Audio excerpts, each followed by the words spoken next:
What prepares us to perform at senior leadership roles? What helps us to go up the ladder of success? Is it knowledge and skills that are built along the way? Or is it the intrinsic motivations that helps us take more challenges? Aspiring for leadership roles and sustaining there probably requires much more. My guest today is someone who has taken multiple transitions in her role, all at leadership positions, and has proven time and again that it is an entire ecosystem that enables a person's growth. It is very interesting to hear her story, and she is here to reveal her success mantra. I'm very pleased to have with me Shruti Bopaya on her stories. Successful journeys can't happen unless you have an entire ecosystem supporting you. So for me, the fact that I made these multiple changes, and I think this whole fear, not having the fear of failure and all, has happened because I've learned through my life, my parents always saying, go take a chance, we'll figure out what happens, but learn, keep learning. Then my husband has always been this person saying, what's the big deal, go ahead, try something new, take a chance. So I've heard that. Whether it's my in-laws, I had the most fabulous teams that I ever worked with. My managers were fantastic.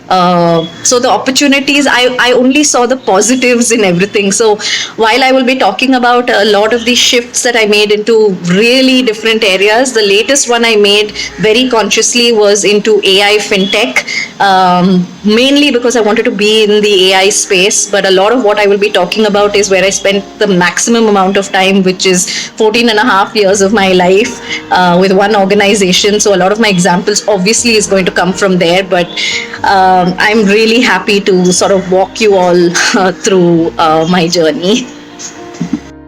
Shruti is currently the head of client engagement and communications at Bridgeweave Limited. She is the founding board member in India for Global Women in PR. She has served as a global head of internal communications at Infosys Limited. She is the only Indian who has been recognized as a global game changer in 2012 by the Workforce Management US. Shruti was also in the Jombay Top 40 Under 40 Leaders in India.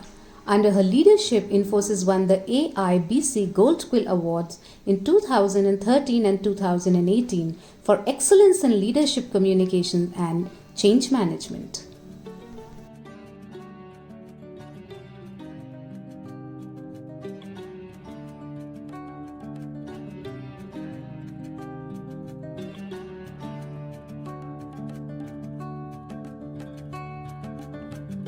My guest today is somebody who has never believed in clipping her wings. Rather than, she has always decided to soar as high as possible, making frequent switches in her career, taking transitions which were completely unforeseen for even her. She did not know how she would perform or excel in a certain position. But having taken upon senior leadership roles from the beginning of her career in HR, in communications and branding, and excelling in all of them as well as the other, I'm very pleased to have with me Shruti Bopaya here today on Her Stories to share her reflection and journey and what are some of the learnings we can draw from her experience. Shruti, a very warm welcome on Her Stories.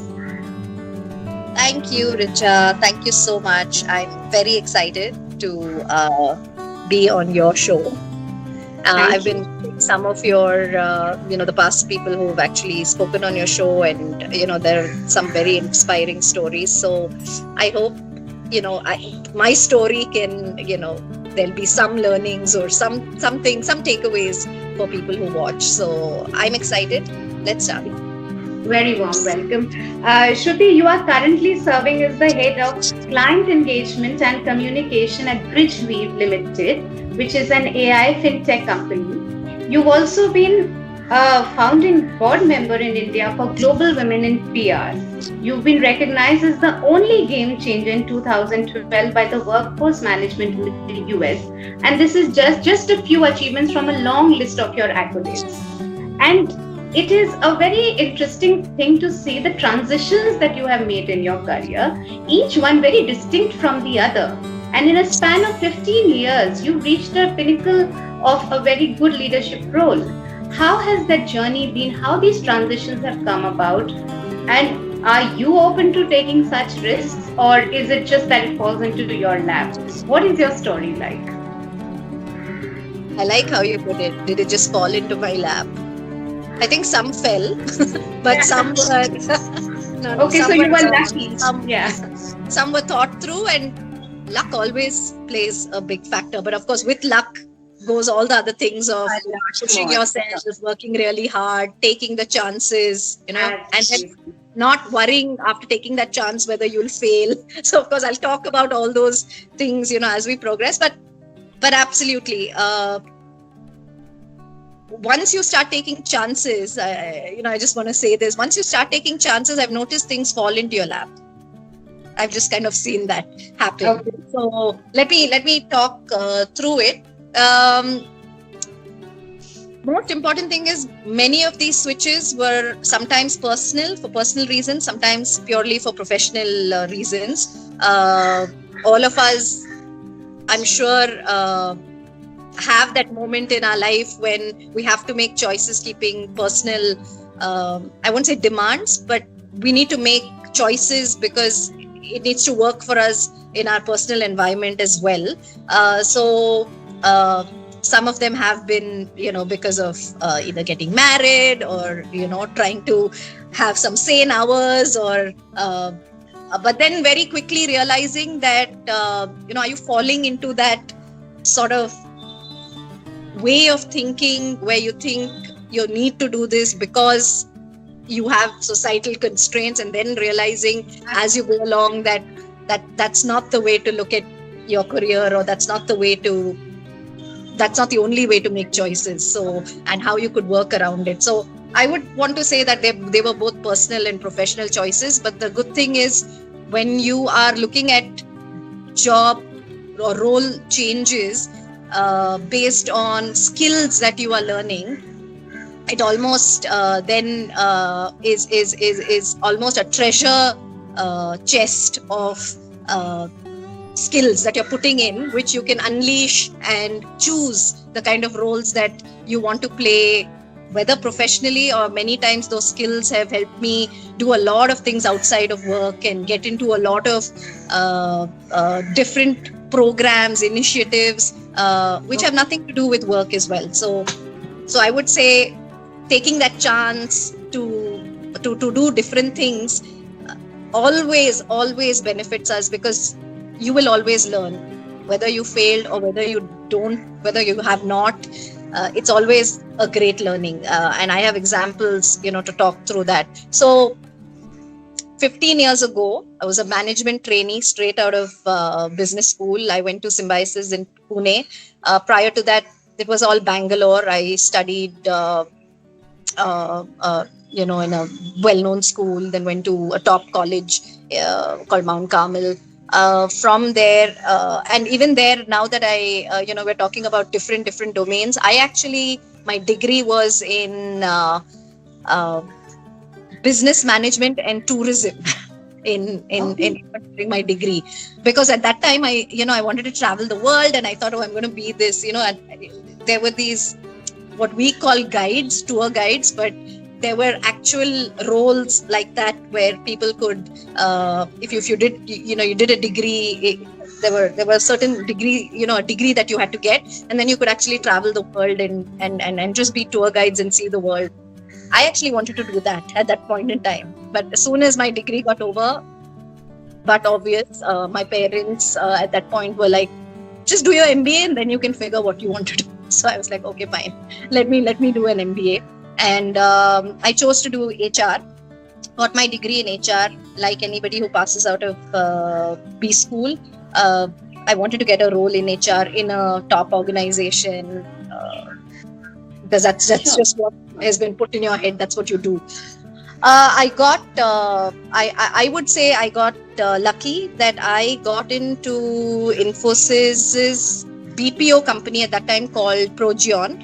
At that point in time, they were just starting off. It wasn't a brand very well known. BPO industry itself wasn't as well known as it was. In fact, it had this. A lot of people thought that wasn't even a place where people who got MBAs or degrees should even be starting at, because it's night shift, it's call center, what will you learn?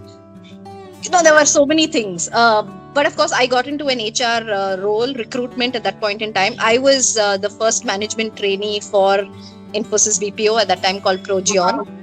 Why I loved that was, and a great lesson for me in life was also that every time somebody tells me something is starting new and who are takers, raise your hand, who's going to be the first one, I'm always raising my hand, because there are no benchmarks. So whatever you do, I've always noticed that you are setting the standard, and you are the person kind of almost drawing out that role the way you wish to draw it out, because there is no comparisons. And most times, I would say 90% of the time, you can't get it wrong. And it's just pure learning, pure accolades, pure visibility, because you're like the only one. That's that only initiative. You are starting something. So it's I would say one of the things I am constantly now, almost at a subconscious level, I'm always looking for when somebody is saying we need to start something. We are not sure how that will work out. I always want to raise my hand, because I feel while we think it's the most difficult thing to do when nothing is in place, I say it's the most easiest thing to do when nothing is in place, because finally it is what you're putting in place. So I find that extremely exciting. So that's one place where I always raise my hands. And because of that, being that first management trainee, there were a lot of firsts that I got to do for my role. I think for the BPO industry itself, in terms of what we did at that point in time at Infosys BPO, for the HR industry itself, because nobody had seen many of those people practices. So like that, I started getting an opportunity to really just build this amazing resume, which just had the firsts in everything, because it was at that point in time, and two, I was just now somebody who had it was almost like a drug. I wanted to do new things all the time, even at that point in time. But of course, like all new things, it was about 4.5 years after setting up the entire recruitment piece, specific recruitment piece. Of course, the recruitment team always, existed, but they didn't have, many obvious things that we see today in terms of whether it was branding, whether it was creating a name for the BPO industry on campuses across the country. We were the largest hirers of chartered accountants ever in the country. All that happened at that point in time when I kind of was running that. I managed to be a manager very early on in my life. I was just, I remember 2 years of experience myself. So in the second year or, in 2.5 years of being in the role, I got my set of 3 team members myself. So suddenly I was this mentor, suddenly I was this manager, suddenly I was this leader, suddenly there were people looking up to me, and you had to, and like all managers, you had to just know all the answers. Now that was something, again, figuring it out along with these people. Some of them were not essentially younger than me. This team was really, those 3 people, it was actually a mix. I actually had somebody who was even older than me on my team. But I think, again, talking to teams, being upfront about what could be done, what can't be done, and what we could do jointly together. And sometimes being a manager is just on paper, but we're a team and we can do it together. So I felt building relationships so early on in my life was so, also became a key skill to excel. So whether it was having this knack with senior management and getting things through, or whether it was my own peers and just being in groups and doing fun things and wanting to win these team contests when there were offsites, or when it was your own team and pushing them to excel and we're the number 1 team. I think that kind of came naturally. And I also want to say, I think that comes naturally to me because I've been in sport all my life. So the thing about fear of failure, because when you're in a tournament and you're in a match, you have to just give it your best, and after that, it is what it is. I mean, you will try and strive till the end. You have to play, in a team game. So I played basketball as well as I played an individual game, tennis, both at university level. So I think sport plays a very big role in how I also saw what I did or I do till today at work.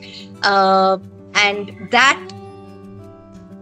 pushes me to constantly take chances and not worry about failure. I want to almost connect it back to some sort of journey that I took very early on, while I was growing up. So that after 4.5 years, I kind of decided that. So when we're talking 4.5 years, we're talking about somebody who's just about 26 or 27, maybe 26 at that time. And I was like, oh, I have to travel the world. Oh my God, what am I doing? I'm just sitting in Bangalore and I'm just doing this great role. Yeah, it's great that I get prizes here, but I want to see the world. So I felt that was a personal choice I was making about wanting to see the world. So at that point in time, there was an internal job posting that kind of came up for a solution design role within the same company. And it was, now I didn't know what was solution design, but it was again a new entity was being started, a practice called HR outsourcing. Now again, I thought to myself, okay, I've done my degree in HR and I have done recruitment for a while. I should try for it. And I was trying for now a level higher than what I was in, because the job posting was for, at that somebody who was more senior. I just gave it a real shot.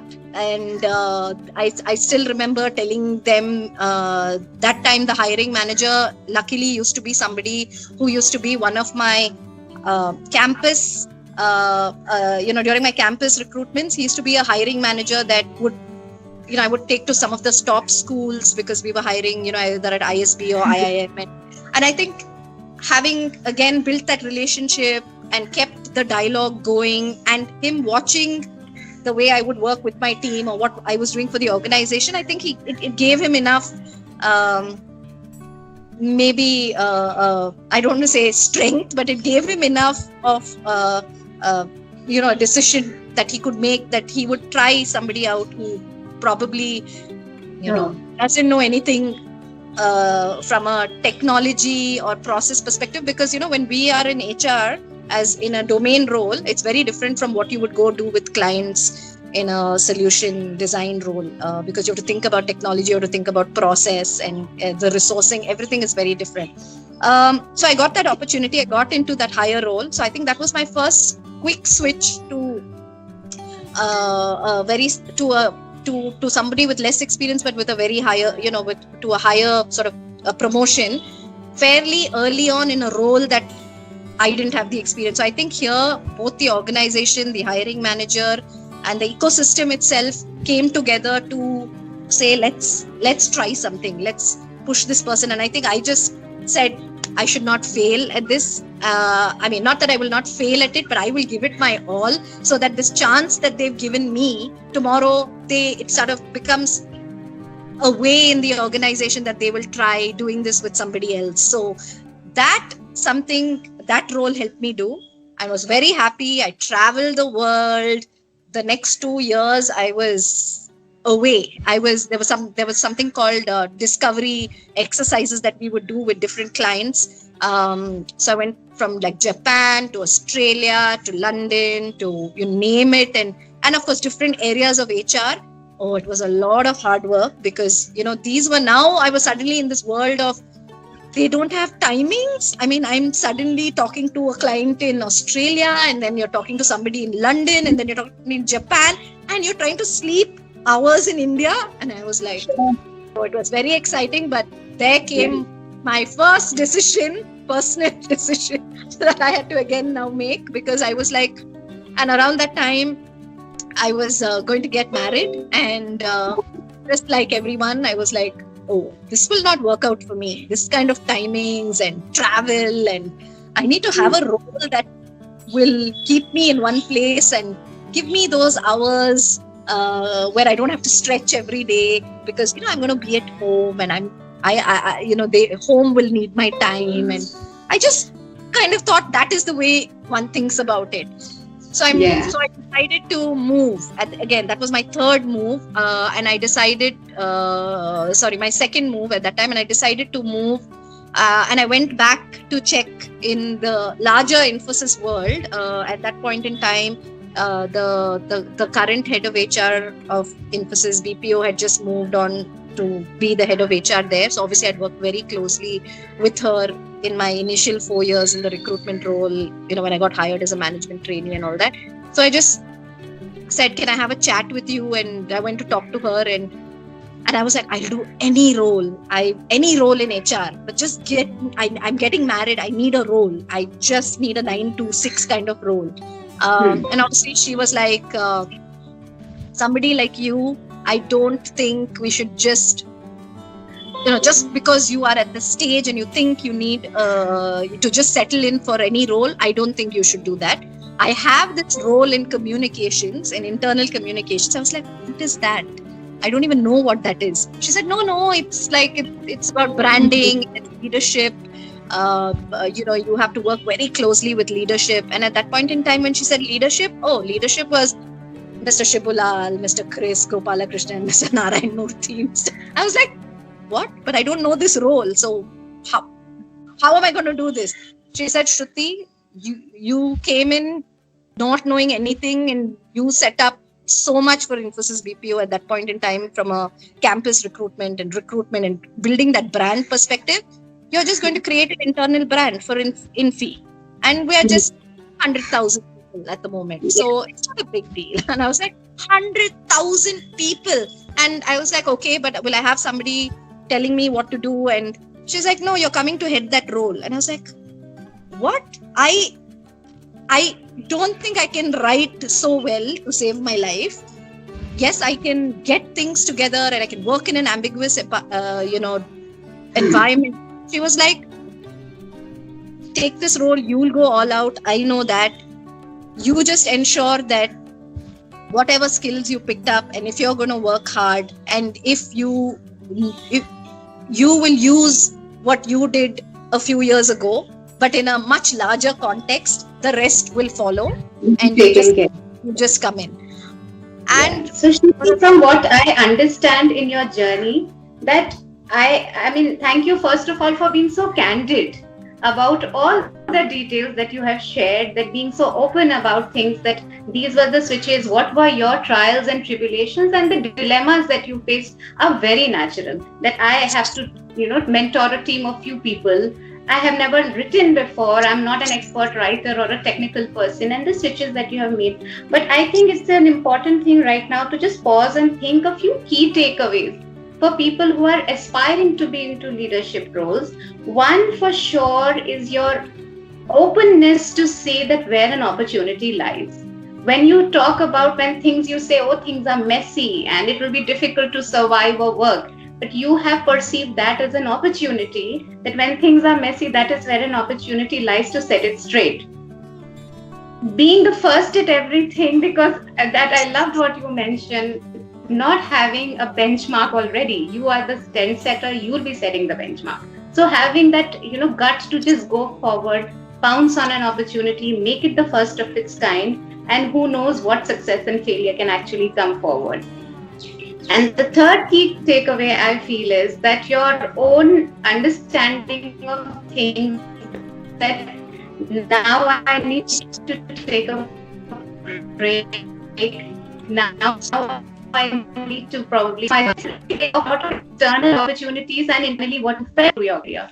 Now, if I have to ask you, making these big switches, and probably that has helped a lot of people in the organization, in your network, to identify and see what Shruti is capable of, what are her strengths. Like you mentioned about this particular conversation where they said, don't make a choice just because you ought to and there is a certain personal condition, but you can be deserving of much more.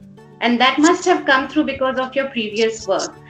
Tell me something, Shruti. A lot has been your own effort, whether it is in terms of hard work, taking the risk, knowing where to, how and where to work with the leadership or with colleagues, peers. what are some of the enabling factors, the ecosystem that you mentioned about? What helps a person grow in a system? So it is not only about what an individual does, what an entire team does or an organization does that helps people take the lead. If you could talk a little about that. Yeah, you're making a very important point, and I think I touched upon the fact that the ecosystem. One thing all of us in organizations, I think, should realize is that the entire ecosystem wants you to succeed. That's why a lot of things are put in place. One, we have to make the most of those opportunities. So, for example, we all know internal job postings are there in organizations. How many of us even try to apply for them, or try to, and again, I want to make one thing very clear. It's not just about applying and then saying, yeah, but I'm very good at it. If I really have to get it, I'll get it. No, it doesn't work like that. What are you going to do now after applying? Are you going to talk to other people in that team to figure out what that role really is? Are you already building the connect, possibly with that hiring manager, and again, don't worry if somebody says no. That's another thing I've realized. Now, you want to apply for a new role, and or you're learning a new skill, and somebody who's the best at it. There is no harm in asking that person whether they can spend 15-20 minutes with you, whether they can do a coffee with you. If they say no, that's fine. You'll find somebody else, or you'll go back to Google, or you'll go to YouTube, or you'll figure something else, out. But don't stop yourself from asking the person, saying, that person's very senior. That person's in a very, not he, or you've heard from somebody that, oh, he doesn't even encourage, people he doesn't know or she doesn't know. Or, I mean, don't even go by that. What are you yourself doing to ensure that you can get the role you want or learn the skill that you want? So like you said, that is one thing that I've done, and I've always assumed that you do your bit. If it doesn't work out from the other side, now it hasn't worked out, find plan B. So just keep at it. Just stay at it. So that is one thing that I've possibly learned. And of course, the second thing, like I said, the organizations want you to succeed. So there are things around you. So are you looking around you to constantly realize there are opportunities everywhere? Many times in my career, I've had these exit discussions with a lot of people, and I remember always telling them that while we're sitting at that discussion, we're discussing, and you make that person talk, and they're talking about 5-6 different things that they never even thought they could have tried before they reach this stage. So sometimes I think we're just tuned to go the path that we saw others taking, right? Oh, he didn't get a promotion. Oh, he didn't get a great performance rating. Yeah, I think now it's time this person leaves, and next year if I don't get, even I will leave the company.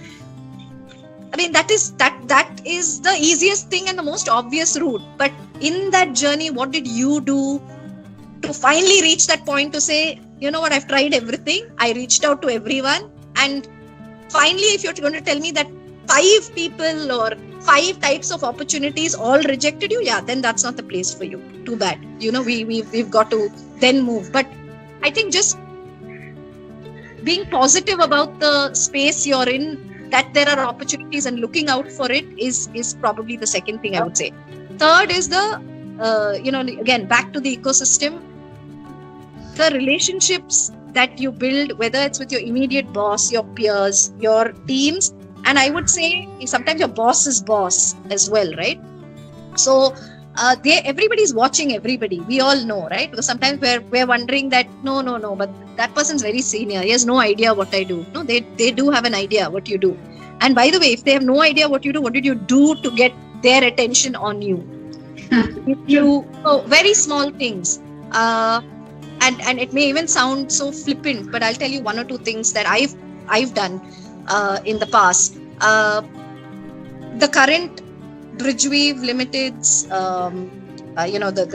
my founder chairman that I work with used to actually be the CEO of Infosys BPO Progeon when I just joined. So that was like, I was management trainee and he was like the CEO. There's no way there's a connect. There's no way our paths would cross.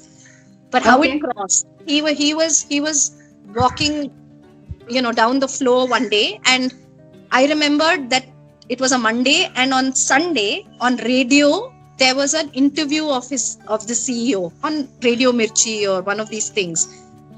And that's it. I just went and said, it was lovely to listen to you on that show. That's all I said.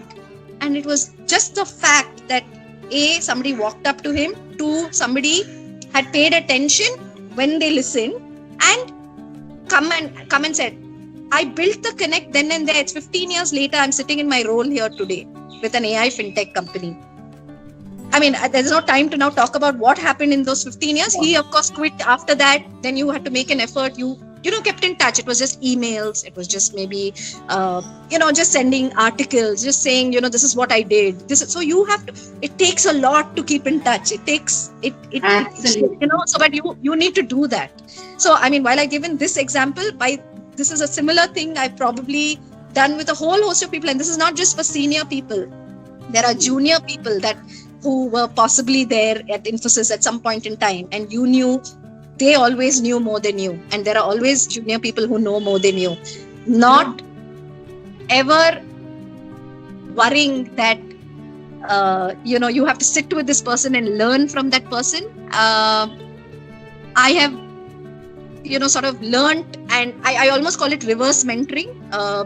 I have learned a lot from reverse mentoring. In fact, on my team, because I was a part of I used to head a branding and communications team. Now, the average age of my team used to be 24 or 25. Now, these were millennials, and these were, people who knew really what's happening in social media. I had to learn every day from them. I had to learn from them and then go sit with leaders and say, this is what Infosys needs to do from a people standpoint. This is how we're going to brand externally. Now, did I know that? Of course, I did not know. And because of that, but these were people, they were on their phones all the time. They knew how to do it. So I think reverse mentoring, and I've kept in touch with a lot of them. Some of them are still sort of, we have this mentor-mentee relationship. Some of them have started their own companies. I've in fact got them on board to my new company to actually work on some of our projects. So then it suddenly becomes a, sort of business relationship as well. So unless you are giving something, then you're going to get something to take. So, it may not always be a give and take either. Sure. But the time needs to learning. maintain that reciprocity. I agree. Shruti, it is very exciting to hear such incidents, because when you talk of these building relationships and the way you kind of detailed it out, what it means, how do you reach out, and actually there is a lot of work that goes into maintaining that relationship as well. And this is how probably it builds over the years, and that the network grows stronger and stronger. And with all your details and such great insights, I think it is going to be very, very interesting and a lot of learning for not only aspiring youngsters, but people even in leadership roles, to understand how that reciprocity can be maintained and relationships can be nurtured at workplaces. Shruti, thank you very much for making time for her stories. I think these learnings are going to go a long way for many people. I really appreciate that. Thank you very much. Thank you so much, Richa. It was a pleasure talking to you. Thank you. Same here.